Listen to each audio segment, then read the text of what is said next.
Assalamualaikum warahmatullahi wabarakatuh. Waalaikumsalam warahmatullahi wabarakatuh. Bismillahirrahmanirrahim. Alhamdulillahi rabbil alamin. Wassalatu wassalamu ala ashrafil anbiya'i wal mursalin, Sayyidina wa maulana Muhammadin wa ala alihi wa ashabihil mujahidin at-tahirin, amma ba'du. Saudara-saudara kaum muslimin seiman dan sekeyakinan yang berbahagia, pada suatu hari seketika sedang berkumpul dengan para sahabat, Rasulullah pernah memberikan peringatan. Beliau bersabda, yushiku an tada'a alaikumul umamu kama tada'al akalatu ala qas'atiha. Pada suatu saat nanti akan datang di tengah-tengah kamu, wahai umat Islam, di mana orang-orang lain di sekeliling kamu akan bersatu mengerubungi kamu seperti bersatunya orang-orang mengerubungi makanan di atas meja hidangan. Akan datang satu saat nanti di mana kondisimu dikepung sedemikian rupa, yang barat mau menerkam, yang timur mau menghantam, yang selatan mau menginjak-injak, yang utara pun akan menjelajah. Kondisimu seperti makanan di atas meja hidangan. Sebagian sahabat merasa heran dan terkejut, lalu mereka bertanya, amin qillati nahnu yawma izin ya Rasulullah? Apakah jumlah kami pada waktu itu sedikit ya Rasul? Kami sampai dikepung sedemikian rupa? Beliau menjawab, bal antum yawma izin katsir. Sama sekali tidak. Kamu tidak sedikit pada saat itu. Bahkan jumlahmu sangat banyak. Kamu adalah mayoritas. Walakinnakum ghusa'un ka ghusa'is sail. Tetapi keadaanmu saat itu persis seperti buih di lautan. Banyak tetapi centang perenang. Banyak tetapi tidak punya daya dan kekuatan. Banyak tapi dipermainkan gelombang lautan, dihempaskan ke tepian pantai tanpa punya makna dan arti. Kondisimu pada saat itu kuantitas yang tanpa kualitas, sehingga orang lain enak saja mengepung kamu. Akidahmu didangkalkan, dibanjiri dengan peradaban dan kebudayaan yang menjauhkan dari agama. Dari segi maksiat dan munkarat seluruhnya mengepung sampai kita melepaskan nilai-nilai Islam kita ini. Dan celakanya, sambung beliau, waliyanzi'anna fi qulubi aduwikumul mahabata minkum. Akan dicabut kehebatanmu di mata musuh-musuhmu, sehingga pada saat seperti itu orang lain memandangmu umat Islam enteng saja, remeh saja, tidak ada apa-apanya. Sudahlah, pokoknya umat Islam sikat saja. Umat Islam enteng, umat Islam kecil, umat Islam tidak ada apa-apanya. Alangkah ironinya, alangkah menyedihkannya, memilukan dan sekaligus memalukan.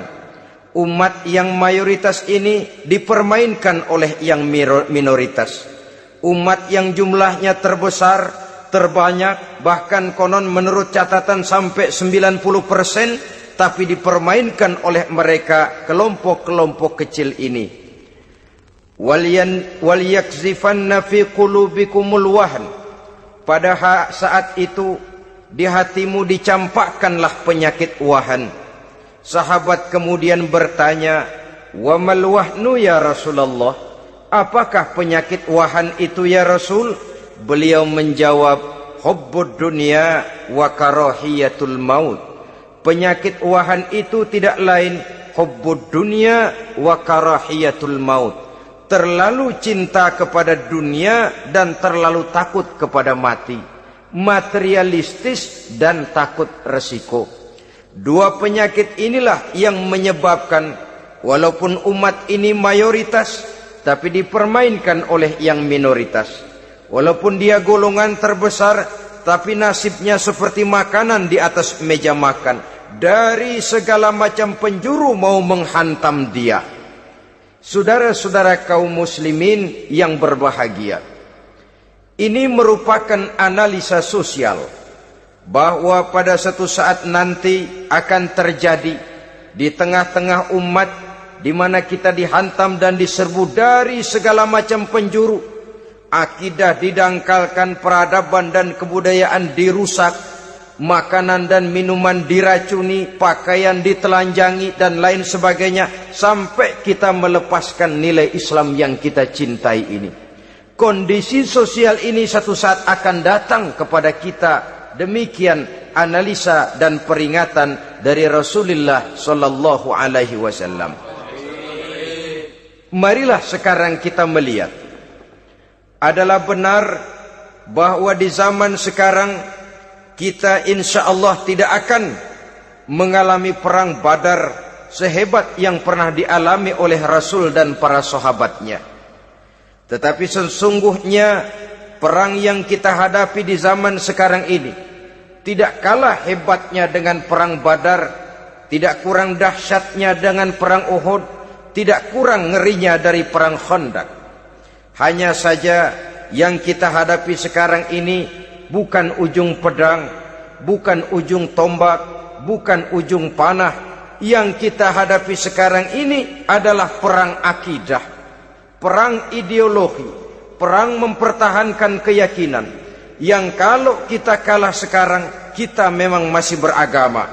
Tetapi anak kita, cucu kita, generasi yang akan hidup 5, 10, 20, 30 tahun yang akan datang, wallahu a'lam bissawab. Islam, saudara-saudaraku, tidak mungkin hilang dari dunia. Tetapi tidak mustahil Islam gulung tikar dari desa kita.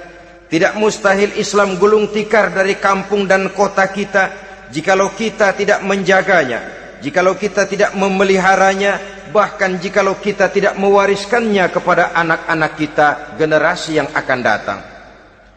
Marilah kita mengingat sejenak bagaimana Islam di Spanyol yang pernah jaya, pernah mewarnai daratan Eropa, dan yang sekarang hanya sekedar tinggal ceritanya saja. Ini pernah diperingatkan oleh Rasul dalam satu hadis, sayati ala ummati zamanun la yabqal Islam illa ismun wala minal Qur'an illa rasmun.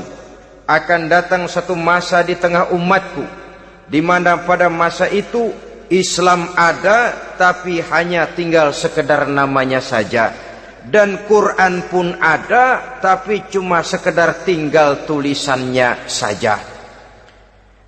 Apabila kita tidak mewariskan ini kepada generasi yang akan datang, maka serbuan-serbuan dari berbagai macam penjuru dari hari ke hari semakin kita rasakan kehebatannya. Tidak mustahil sejarah Spanyol akan terjadi di desa kita, akan terjadi di kampung kita, akan terjadi di kota kita. Orang Spanyol kalau mereka cerita kepada anaknya, mereka akan cerita, "Nak, di sini dulu ada masjid." Kapan, Pak? Dulu bener dah. Banyak orang Islam kalau hari Jumat pada sembahyang, kapan itu, Pak? Dulu sekali. Sekarang cuma sekedar tinggal ceritanya saja. Bukankah sesuatu yang sangat tidak mustahil apabila kita tidak menjaga dan mewariskan Islam ini kepada generasi yang akan datang? Maka serbuan-serbuan akan membawakan hasil yang diinginkan oleh para penyerbu itu tadi.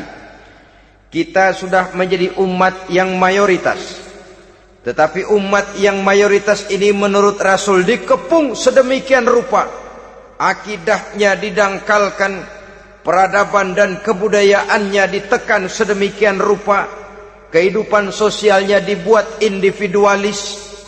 kemudian dari segi pergaulan, pakaian, makanan, minuman dan sebagainya diracuni, sampai dia tidak lagi berpegang teguh kepada agamanya. Dan dikala itu hilang kehebatan umat ini di mata musuh-musuhnya. Orang lain memandang kita ringan saja, enteng saja, satu umat yang sudah kehilangan wibawa. Padahal konon kabarnya kita mayoritas, tapi enak saja dikutak-kutik orang lain. Dan dikala itu di hati kita merajalela penyakit uahan. Penyakit uahan itu apa? Pertama, hubbud dunia, terlalu cinta kepada dunia. Terlalu cinta kepada dunia yang menyebabkan kita lupa akan tanggung jawab dan kewajiban, lupa meneruskan dan mewariskan Islam kepada generasi yang akan datang. Kita berlomba hanya untuk mengejar dunia dan seluruh isinya. Baik dia bernama material, baik dia bernama seksual, baik dia bernama pangkat, jabatan dan kedudukan, berlomba-lomba kita di dalamnya. Sampai tercampaklah penyakit hubbud dunia di dalam hati ini. Berurat dan berakar dunia itu, sulit dan berat kita berpisah daripadanya. Akibatnya kemauan untuk berbuat demi dan atas nama agama sangat sulit terwujud di dalam kehidupan ini. Yang kedua, karahiyatul maut, terlalu takut kepada mati. Baik mati ajal, mati dalam artian yang sebenarnya, baik mati usahanya, baik mati karirnya, baik mati pangkat dan jabatannya. Sehingga dengan demikian akibatnya jatuhlah kita menjadi umat yang kehilangan wibawa di mata orang lain. Saudara-saudara kaum muslimin rahimakumullah, saya katakan tadi, perang yang kita hadapi di zaman sekarang adalah perang akidah. Perang menghadapi peradaban dan kebudayaan yang menghancurkan moral daripada anak-anak kita.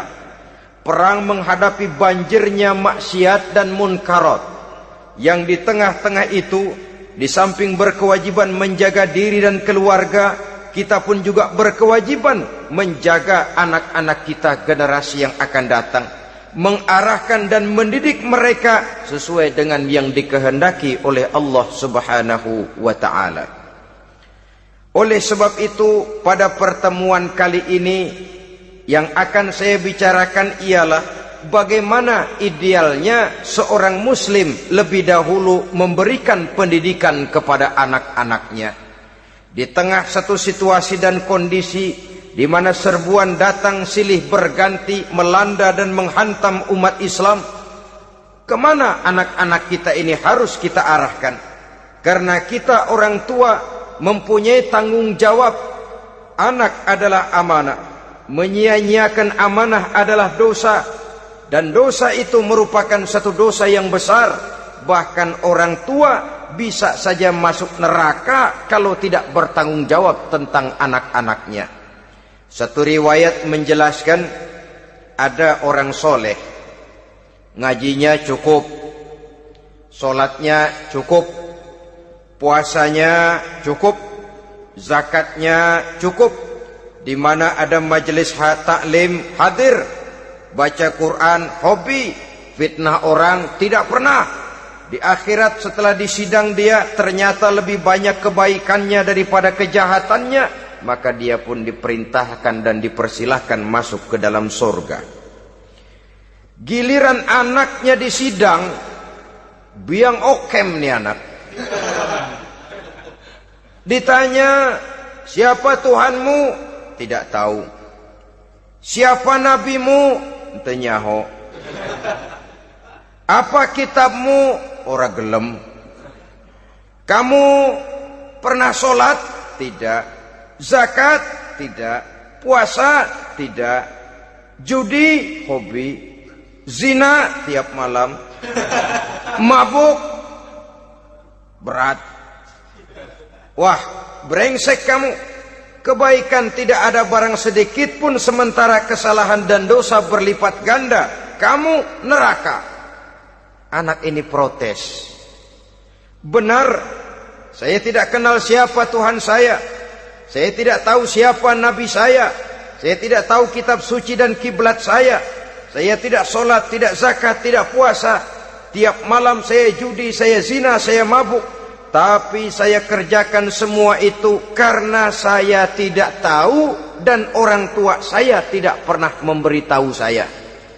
Dia enak-enakan hadir di majelis taklim, saya nyekek botol, didiemin saja. Dia enak-enakan baca Quran, saya zina, didiamkan saja. Saya bukan tidak mau, orang tua saya sama sekali tidak pernah mendidik saya. Dia mau benar sendiri. Maka kalau sekarang saya harus masuk ke dalam neraka, saya menuntut agar orang tua saya ikut sama-sama bergabung dengan saya ke dalam neraka. Gara-gara dia tuh saya jadi begini. Orang tuamu yang mana? Tuh, yang barusan mau ke surga. Ini orang tua yang sudah mau berangkat ke surga dipanggil. Sebentar dulu mas. Ini benar anak kamu? Iya pak. Waktu di dunia kamu tidak pernah ajarin dia ngaji? Sampai dia tidak kenal Tuhannya, tidak kenal nabinya, tidak kenal kiblat dan kitab sucinya? Iya pak. Dia tidak sholat, kamu diamkan saja. Dia tidak puasa, tidak zakat, kamu bersikap masa bodoh. Bahkan dia judi, dia zina, dia mabuk, kamu pun berdiam diri saja. Iya pak. Tahukah kamu bahwa anak ini adalah amanah? Menyia-nyiakan amanah artinya khianat, dan khianat adalah dosa yang sangat besar. Kamu tidak bertanggung jawab, maka kamu, anakmu gabung ke dalam neraka. Saudara-saudara kaum muslimin rahimakumullah, itu sebabnya Allah pesan benar-benar, ya ayyuhalladzina amanu qu anfusakum wa ahlikum nara. Hai orang-orang yang beriman, jaga dirimu dan keluargamu, istri, anak, orang-orang yang menjadi tanggung jawab dan kewajiban kita, jaga dan pelihara mereka dari api neraka. Saudara-saudara kaum muslimin, lalu kalau kita orang-orang tua yang hidup di zaman sekarang ini sudah sering beristighfar, mengurut dada, melihat situasi, membaca peta keadaan, konon tantangan yang akan dihadapi oleh anak-anak kita 15, 20, 25 tahun yang akan datang jauh lebih berat dari apa yang kita hadapi sekarang ini. Maka adalah wajar jika kita sebagai orang tua yang cinta kepada agama, cinta kepada anak-anak kita, berpikir untuk mewariskan nilai-nilai yang luhur ini kepada anak-anak kita generasi yang akan datang. Bagaimana pada mulanya kita harus mendidik mereka? Mari kita telusuri apa yang dicontohkan oleh Al-Quranul Karim.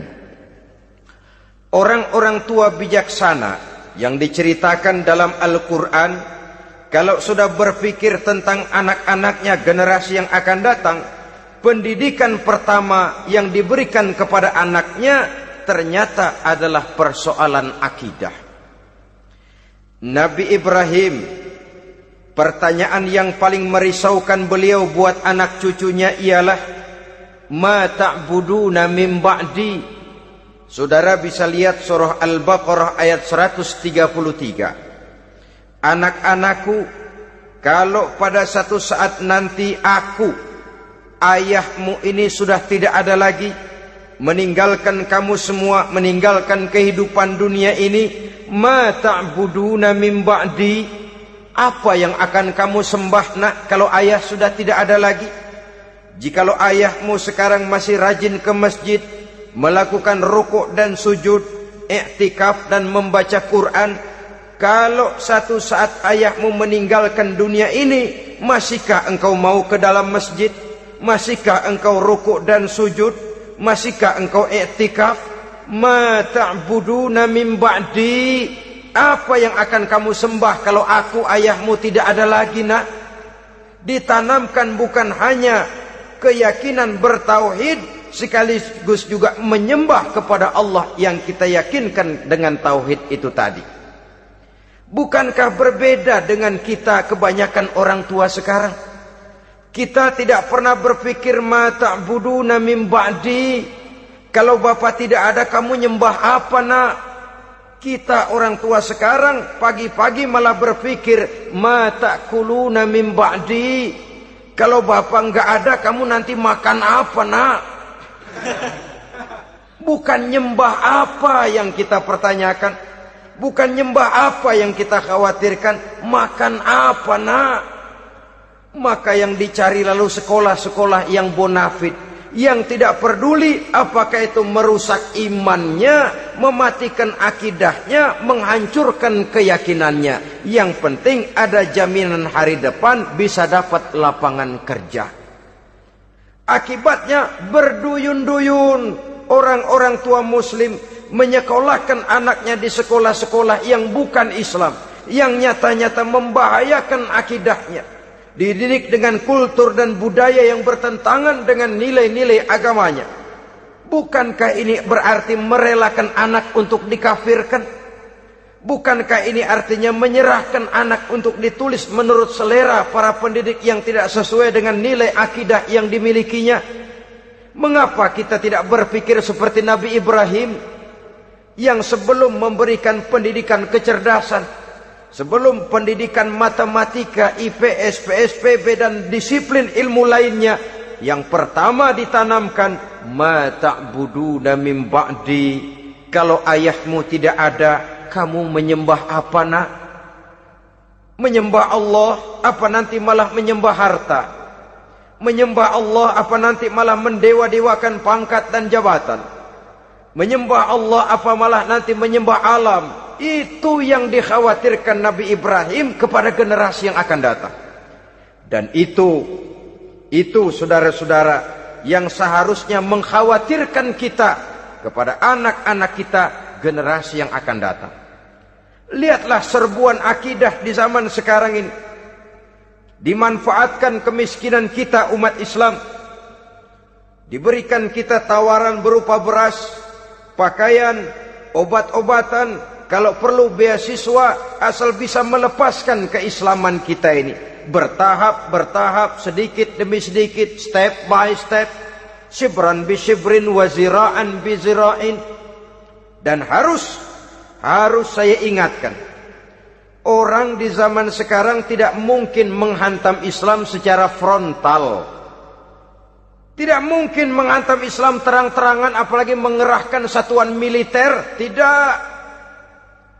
Orang berhitung bagaimanapun kondisi dan kualitasnya umat Islam, mereka masih punya satu modal penting, fanatisme agama. Kalau ini disulut, api jihad segera berkobar, dan hanya maut yang bisa menghentikan orang yang dibakar dengan semangat jihad. Orang tahu itu. Betapa Uni Soviet kedodoran menghadapi mujahidin Afghanistan yang disulut oleh semangat jihad yang berkobar dengan persenjataan yang primitif ketimbang persenjataan Uni Soviet. Entah mereka pantang surut mundur ke belakang. Jadi jangan mimpi bahwa orang mau menghantam Islam ini dengan melarang pengajian, meruntuhkan masjid, menyegel pondok pesantren. Tidak. Melarang orang sholat, tidak. Kalau perlu masjid diperbanyak, musola diperbesar.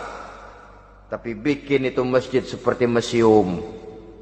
Besar, megah, mercusuar, tapi bikin seperti museum. Tempat orang kagum, tempat orang memuji, tapi sunyi dari nilai-nilai ibadah. Saudara-saudara kaum muslimin, untuk sampai kepada penghantaman akidah, jalan yang paling mudah dirintis sekarang ini secara bertahap dan sistematis, memisahkan umat Islam dari Islamnya. Biarkan mereka bernama Muslim. Biarkan di atas kartu penduduknya tertulis agama Islam.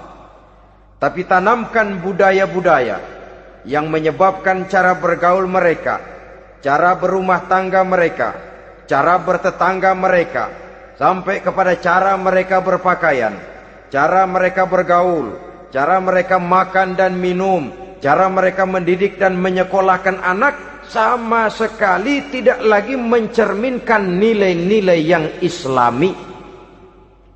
Itu sudah satu usaha yang paling praktis, memisahkan umat Islam dengan Islamnya.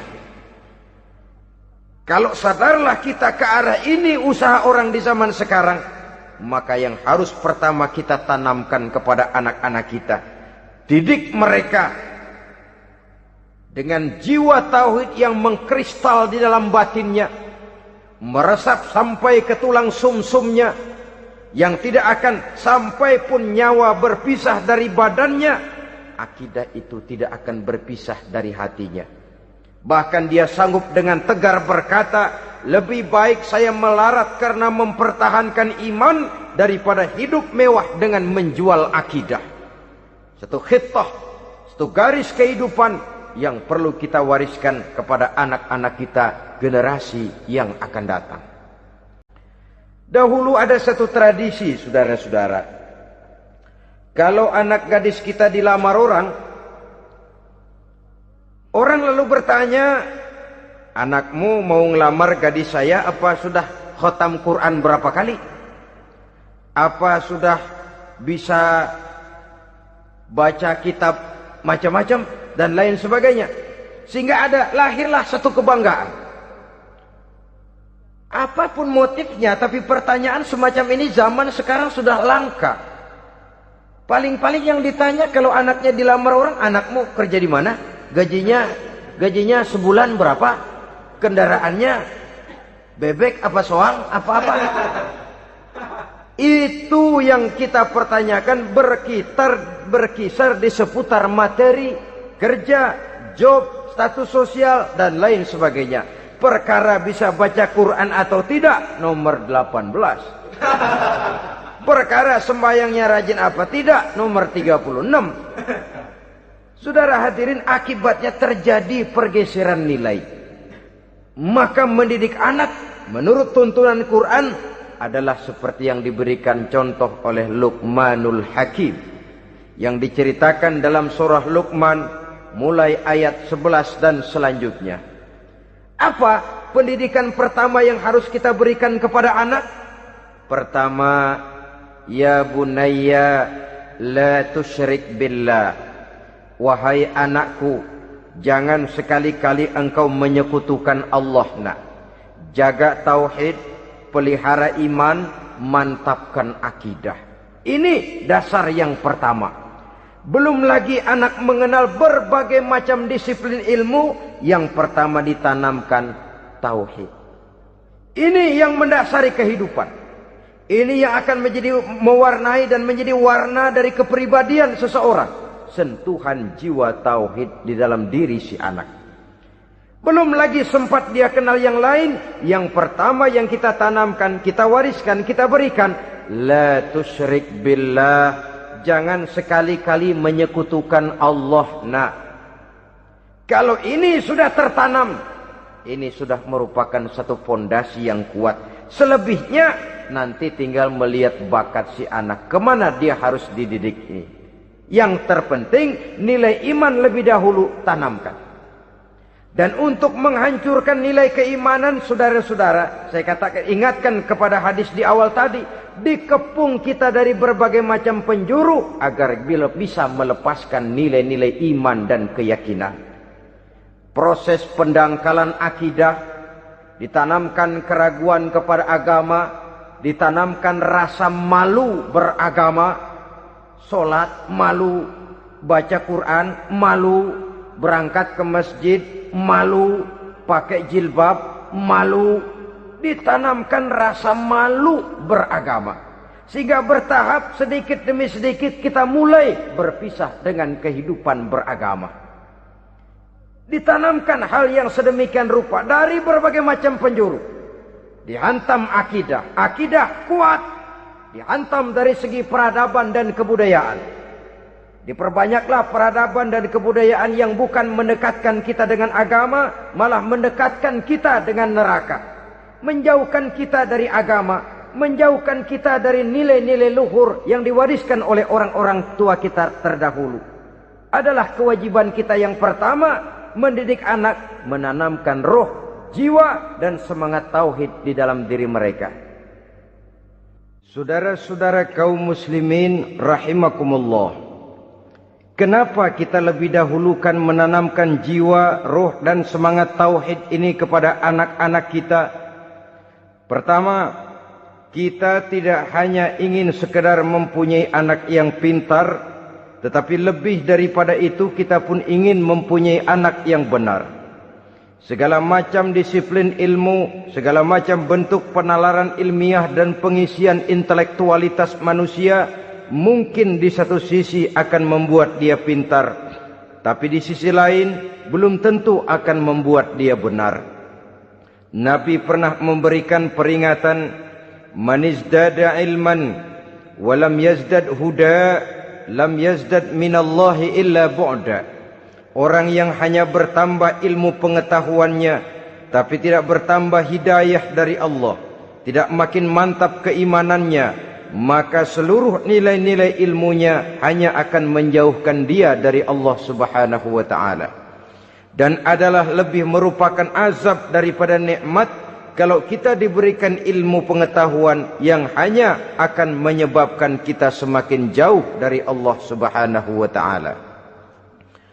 Yang kedua, sesungguhnya roh, jiwa dan semangat tauhid yang melekat dalam diri anak pada puncaknya akan melahirkan satu disiplin murni yang tumbuh dari dalam dirinya sendiri, di mana si anak dalam kehidupannya merasakan dimanapun dia berada, kemanapun dia pergi, ia selalu merasakan kehadiran Allah dekat dalam hidupnya.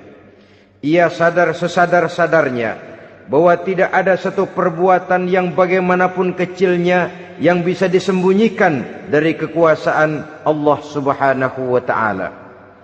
Yang ketiga, dengan penanaman roh, jiwa dan semangat iman ini, maka diharapkan anak-anak nanti pada pertumbuhannya sanggup mengendalikan hawa nafsunya. Dengan kata lain, bahwa penanaman jiwa tauhid, penanaman roh dan semangat keimanan ini merupakan kondisi dasar yang harus dilakukan sebelum yang lain-lainnya. Kemudian pendidikan kedua yang diberikan oleh Al-Quran melalui contoh dan model dengan Luqmanul Hakim ini, setelah menanamkan tauhid, ditanamkanlah kepada si anak ini rasa hormat kepada orang tuanya. Wa wassaynal insana biwalidayhi, dan kami wasiatkan kepada manusia untuk berbakti kepada ibu bapaknya. Hamalathu ummuhu wahnan ala wahnin, karena ibunya telah mengandungnya dengan kepayahan di atas kepayahan. Maksudnya dengan kepayahan dan kelelahan yang berlipat ganda. Sehingga ketika Rasul ditanyakan orang, "Ya Rasul, siapa yang paling harus saya taati di dunia ini?" Beliau menjawab, "Ibumu." Kemudian, "Siapa lagi ya Rasul?" "Ibumu." Setelah itu, "Siapa lagi ya Rasul?" "Ibumu." Dan kemudian, "Siapa ya Rasul?" "Bapakmu." Ibu, ibu, ibu, bapak. Bahkan al-jannatu tahta aqdamil ummahat, surga berada di bawah telapak kaki ibu. Bagaimana menanamkan rasa hormat kepada orang tua di hati anak? Tentu yang pertama, bagaimana orang tua bisa memberikan keteladanan. Marilah kita sebagai orang-orang tua ini menyadari bahwa sebelum anak kenal sekolah dasar, sebelum anak kenal TK, ibtidaiyah, sanawiyah sampai kepada perguruan tingginya, yang pertama dia kenal adalah lingkungan rumah tangganya, gurunya adalah ibu bapaknya. Di sini berlakulah apa yang dinamakan keteladanan. Keteladanan jauh lebih berhasil daripada sekedar teori-teori yang muluk. Keteladanan jauh lebih berhasil daripada berbagai macam indoktrinasi dan penataran. Kurangnya keteladanan akan menyebabkan anak mencari pola. Apabila kita orang tua ini tidak bisa memberikan keteladanan yang baik kepada anak-anak kita, maka pada suatu saat anak-anak akan menganggap enteng dan kehilangan wibawa kita sebagai orang tua di mata mereka. Dikala itu akan sangat sulit kita membentuk kepribadian mereka. Bukankah di zaman sekarang ini kita banyak mengalami krisis wibawa, krisis figur? Ada yang karena rapotnya merah melulu, gurunya dikeroyokin. Pak guru pulang sekolah dicegat. Bahkan nyaris ada orang tua pernah dibunuh oleh anaknya sendiri. Dan lain sebagainya, kasus-kasus yang sebenarnya tidak perlu terjadi, karena memang bukan saja bertentangan dengan nilai budaya kita sebagai bangsa, tapi juga bertentangan dengan ajaran agama kita sendiri. Krisis wibawa, krisis figur, yang juga akibatnya harus kita sadari banyak faktor yang membentuk kepribadian anak. Pergaulannya, yang dibacanya, yang ditontonnya, yang disaksikannya di dalam kehidupan. Benar kita menyekolahkan mereka, tapi berapa jam mereka di sekolah? 6 jam, 7 jam paling lama. Sedangkan mereka hidup 1 hari 1 malam 24 jam. Kalau cuma 7 jam di sekolah, ini berarti lebih banyak dia di luar sekolah. Dan di luar sekolah itu artinya ya rumah tangganya, ya temannya, ya lingkungan di mana dia tinggal, yang seluruhnya sangat besar pengaruhnya dalam ikut membentuk kepribadian anak-anak kita.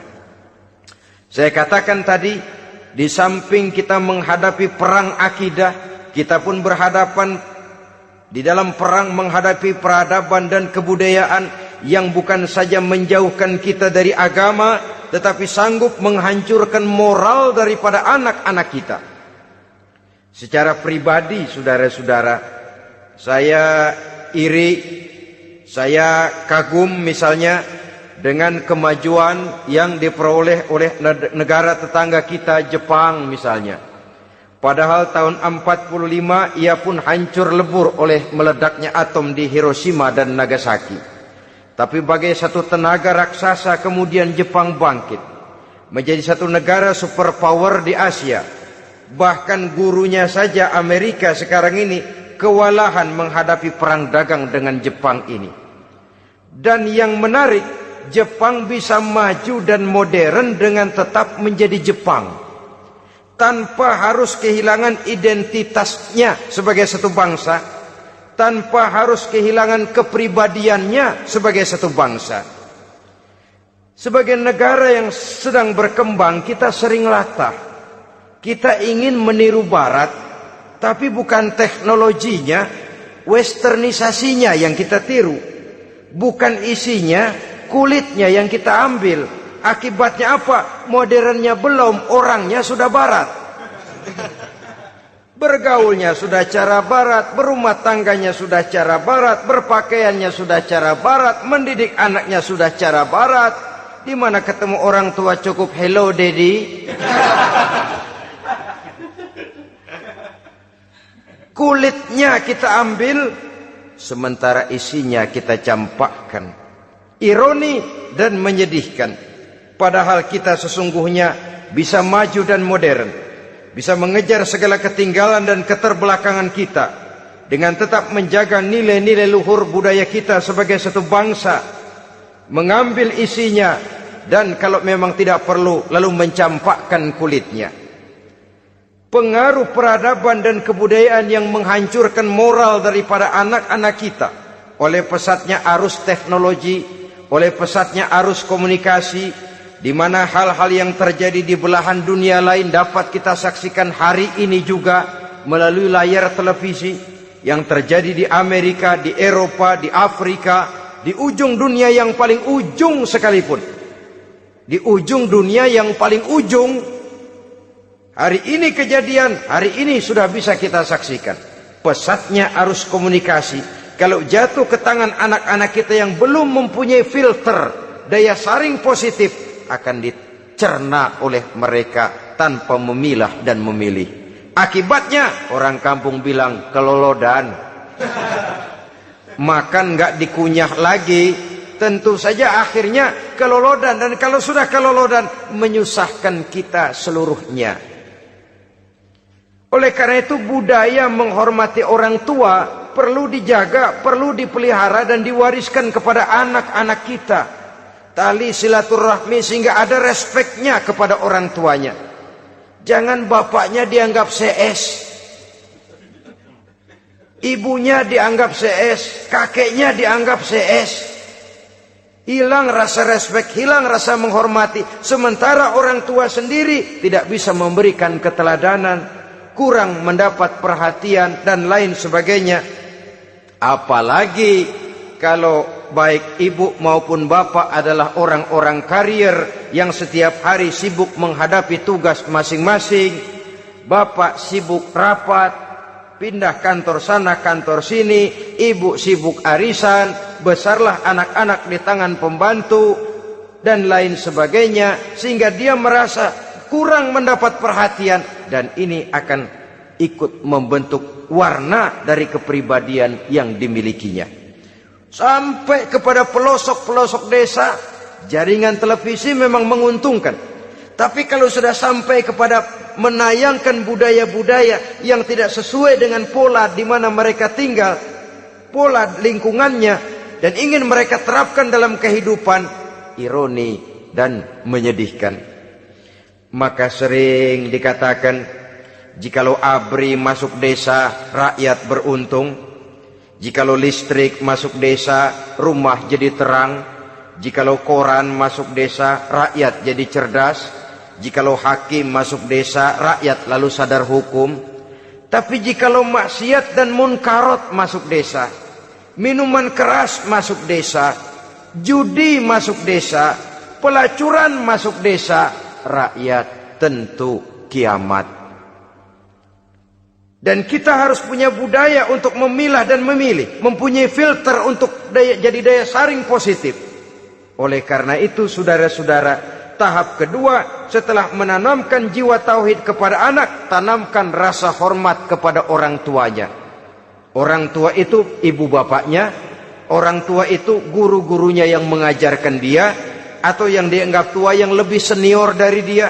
Karena tidak ada satu peradaban yang berdiri sendiri. Bagaimanapun maju dan modernnya kita sekarang, tentu merupakan mata rantai yang berkaitan dari generasi terdahulu. Ini yang kedua. Setelah tauhid, berbakti kepada ibu dan bapak. Tidak ada satu kebahagiaan yang bisa ditegakkan di dunia ini tanpa doa, tanpa restu daripada ibu dan bapak. Ini keramat hidup. Doanya dikabul Allah dan kutuknya juga dikabul oleh Allah Subhanahu wa taala. Jadi mendidik anak setelah menanamkan jiwa tauhid, menanamkan rasa hormat dan taat berbakti kepada ibu bapaknya. Itu yang kedua. Kemudian yang ketiga, melalui model Luqman, Quran mendorong kita untuk mendidik anak menanamkan etika otonom. Apa itu? Ya bunayya innaha in takum mithqala habbatin min khardalin fatakun fi sakhratin aw fis samawati aw fil ardi ya'ti biha Allah. Wahai anakku, sesungguhnya kalau ada satu kebaikan yang kamu kerjakan, kecil, tidak nampak oleh pandangan mata yang zahir, yang kecil itu tersembunyi di puncak langit, di dasar bumi yang paling dalam, atau di tengah batu hitam sekalipun, Allah pasti mengetahuinya dan pasti akan memberikan balasan yang seadil-adilnya. Pendidikan apa ini? Pendidikan moral, menanamkan etika otonom. Nah, kau berbuat baik jangan karena dilihat orang. Kau tidak mau melakukan kejahatan jangan cuma karena ada polisi. Kalau ada polisi kau tidak mau jahat, kucing juga begitu. Coba lihat kucing, taruh ikan asin di piring kaleng, tongkrongin. Aduh, kucing kalem, sopan, tenang. Sedikit kita lengah, habis ikan digarap. Tapi ditanamkan satu kesadaran, kemanapun kau pergi, nak, apapun yang kau kerjakan, tersembunyi di tengah batu, di dasar bumi, di puncak langit, Allah pasti tahu. Dalam bahasa yang ringan, nak, kita ini diawasi oleh 2 hiperkomputer yang maha sensitif, produksi langit, mereknya Rokib dan Atid. Itu komputer yang sangat peka dan sensitif. Jangankan kita berbuat, kita berniat baik saja, komputer sudah nyatat sendiri. Inilah yang orang sekarang namakan waskat, pengawasan malaikat. Kalau hidup sudah merasa diawasi oleh malaikat, waskat berhasil. Tapi kalau waskat sudah diawasi malah nekat, itu yang gagal. Atau yang diawasi dan yang mengawasi sama-sama sepakat, itu juga bisa cincai. Saudara-saudara kaum muslimin rahimakumullah. Waskat dalam pengertian kita muslim, bagaimana hidup ini merasakan diawasi oleh malaikat.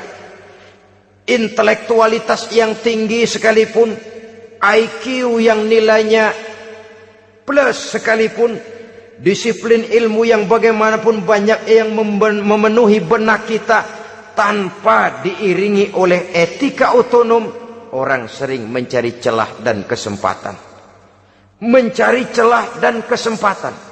Tapi kalau sudah merasa, kemanapun saya pergi, dimanapun saya berada, kebaikan bagaimanapun sekecilnya saya lakukan, toh Allah pasti akan memberikan balasan.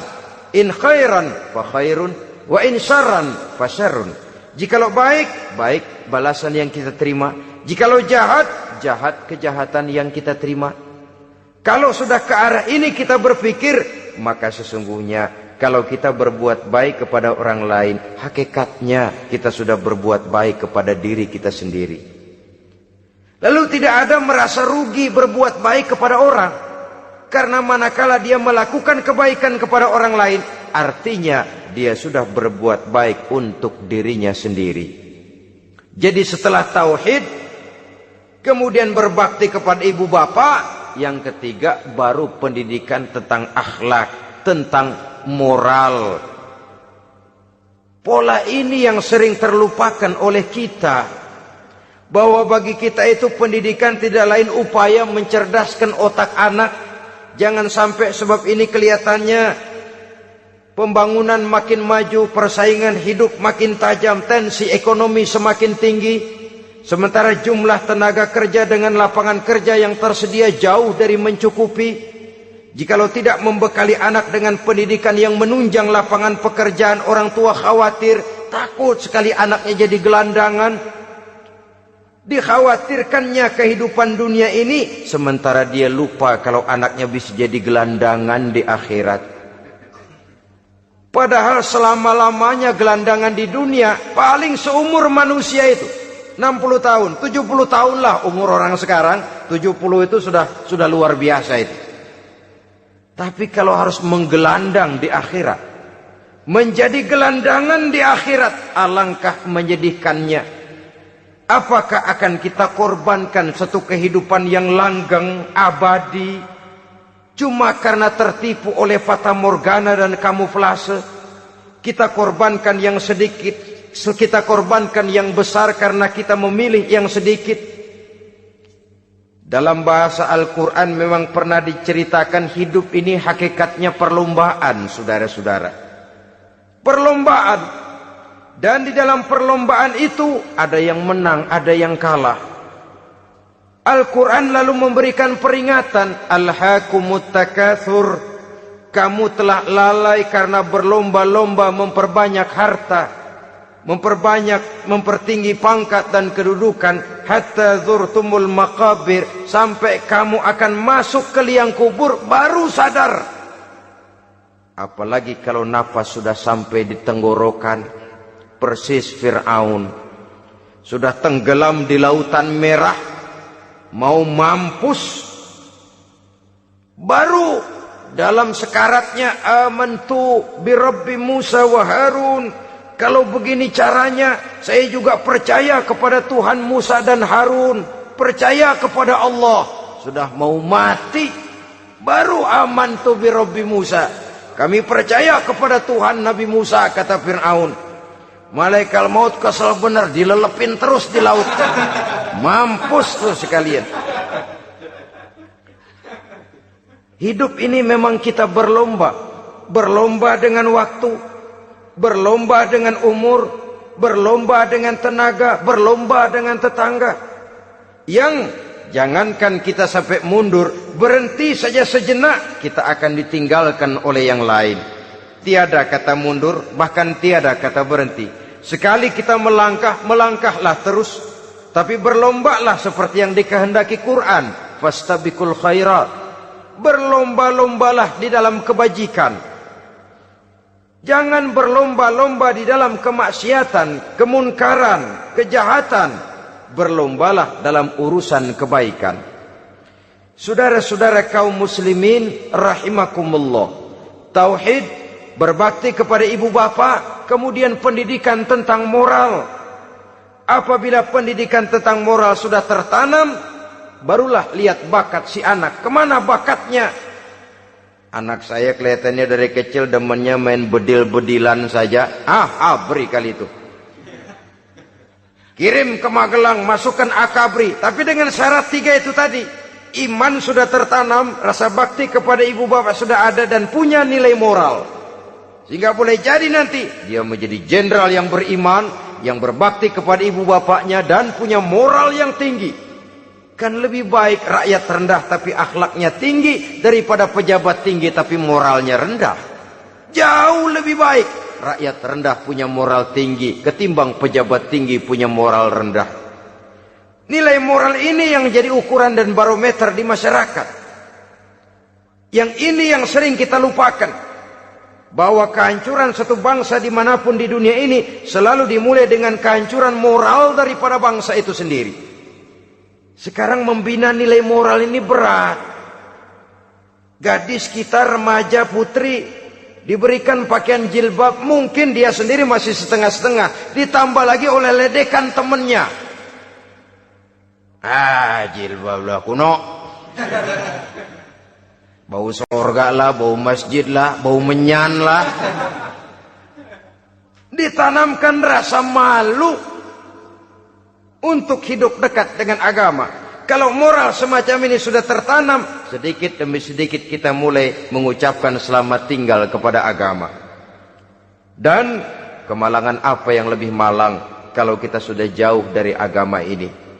Bukankah Islam telah menyelamatkan manusia dari penyakit jahiliyah dan membawanya kepada satu kehidupan yang maju dan modern? Kalau kita tinggalkan Islam ini, bukankah artinya kita akan kembali kepada satu zaman jahiliyah? Hanya saja jahiliyah itu berada di abad modern. Versinya tentu lebih modern. Kalau zaman jahiliyah dulu mabuknya pakai arak, zaman sekarang sudah macam-macam orang bisa mabuk. Kalau zaman jahiliyah dulu anak perempuan dikubur hidup-hidup, zaman sekarang kadang-kadang belum sempat lahir ke dunia, malah sudah dibunuh lebih dahulu. Versinya saja yang berbeda. Kalau di zaman jahiliyah dahulu manusia menyembah batu yang bernama Latta, Uzza, Manat, dan Hubal.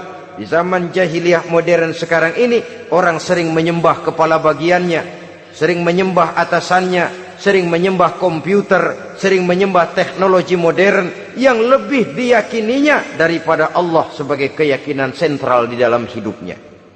Saudara-saudara kaum muslimin rahimakumullah. Jadi yang ketiga, nilai moral yang ditanamkan kepada anak-anak kita supaya dia bisa menghadapi tantangan-tantangan hidup yang semakin berat ini dengan tetap berpegang teguh kepada nilai-nilai moral yang diwarnai oleh jiwa keimanannya yang bersumber dari ajaran agamanya. 3. Kemudian yang keempat, barulah tatanan kehidupan sehari-hari. Apa kata Luqman? Ya bunayya aqimis shalah. Setelah bertauhid, berbakti kepada ibu bapa, punya nilai moral. Ya bunayya aqimis shalah, nak dirikan solat. Rumah tangga muslim. Anak berumur 7 tahun sudah berani meninggalkan solat. Kata Nabi, pukul. Bukan untuk menyakiti, untuk mendidik. Karena sayang kepada anak. Saudara-saudara, kita khawatir betul kepada anak. Kalau dia pulang dari sekolah, buru-buru kita sebagai orang tua bertanya, sudah makan nak? Sudah istirahat nak? Tapi jarang kita sebagai orang tua melontarkan, sudah sholat nak? Bahkan kita bisa memberikan sugesti kepada anak. Nah, kalau kau naik kelas 1 sampai naik ke kelas 2, bapak beliin sepeda. Tamat SD nak, motor. Tamat SMP nak, ke Bali kita. Tamat SMA nak, Singapura.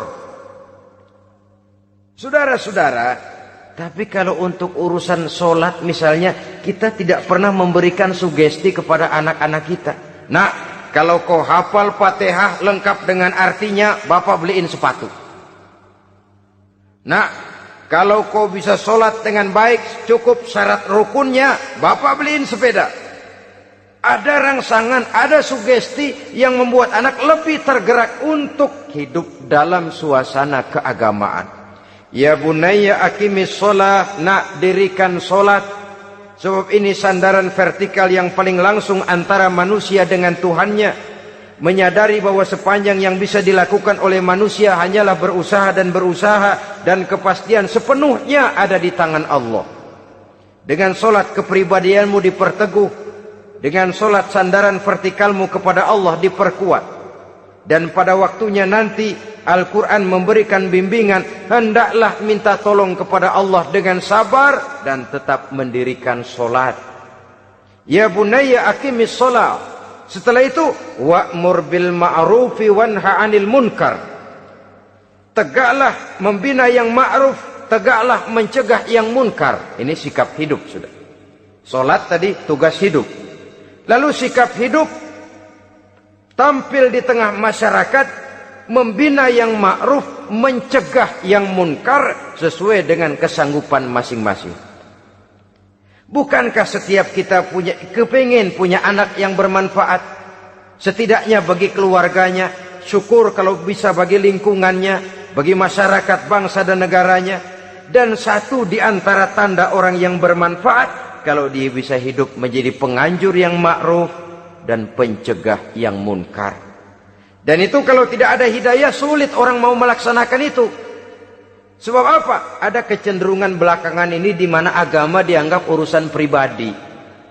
Sehingga orang lalu sering bilang, jangan bawa-bawa agama dah, itu kan bukan urusan agama. Ini sudah ciri berpikirnya sekuler. Jangan bawa-bawa agama. Agama urusan pribadi, artinya orang mau sholat mau enggak jangan bilang apa-apa dah. Urusan dia sendirian. Dia mau puasa dia enggak, merdeka saja, urusan pribadi. Agama bukan persoalan pribadi. Apalagi jika sudah menyangkut amar ma'ruf dan nahi munkar, siap menegakkan yang baik, mencegah yang munkar, untuk tegaknya satu masyarakat yang diwarnai oleh kebaikan dan terhindar dari segala macam kejahatan.